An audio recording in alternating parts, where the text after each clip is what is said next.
It is not a sign of love to encourage somebody in lies, and is not a sign of love to encourage someone to pump themselves full of hormones that can end up sterilizing them, and to encourage them to mutilate their bodies. If we think someone's racist, they can't be a Christian. If they ever use the N-word, they can't be a Christian. If they've ever done anything unfair along racial lines against black people, they can't be a Christian. And I said, well, hold on, I'm a Christian, and I've used the N-word, and I've done unfair things to some white people. Right. I have. And I've said some really horrific things about white people that if we're said out in public, like, wow. And so, and maybe I'm not a Christian. Well, you're not either, because a lot of these people, I know them well. I know they've done the exact same thing, same sin. So I'm hoping this thing with Lia Thomas is just so flagrant, and that's why corporate media is ignoring it. This is a story among conservative media outlets and conservatives on social media, but ESPN's totally TV, their most powerful platform, totally avoiding this topic because they don't want it's such an obvious affront to God. They don't want to put it in people's faces because they don't want people to snap out of them and say, well, hold on. Maybe Whitlock and Delano aren't crazy when they keep saying, like, hey, man, this stuff is satanic. So, Delano, great job. Yeah, please. Can I say something real quick? I'll be quick, but I won't hurry. Yeah.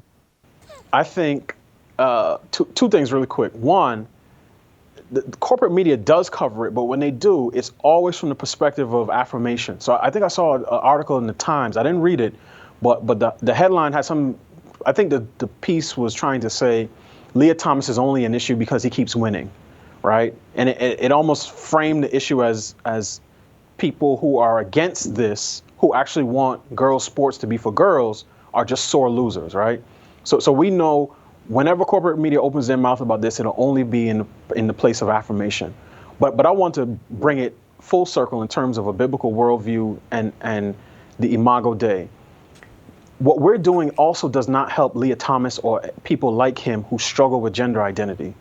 It is not a sign of love to encourage somebody in lies, and is not a sign of love to encourage someone to pump themselves full of hormones that can end up sterilizing them, and to encourage them to mutilate their bodies. When we look at countries in the Middle East or Africa who engage in genital mutilation, particularly for girls, we see that as barbaric. But here in the West, when we start putting kids on cross-sex hormones and prevent them from having puberty and make them sterile and have 13 or 15 or 16-year-old girls cutting off healthy breast tissue, or like the kid I Am Jazz Jennings, who, cuts off his private parts and uses skin from all over his body to create a fake vagina.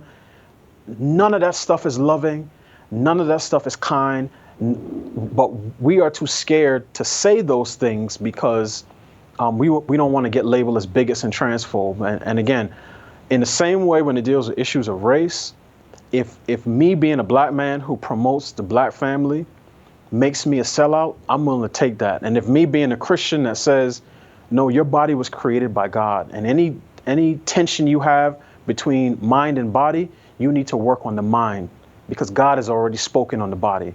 I'm willing to take that as well.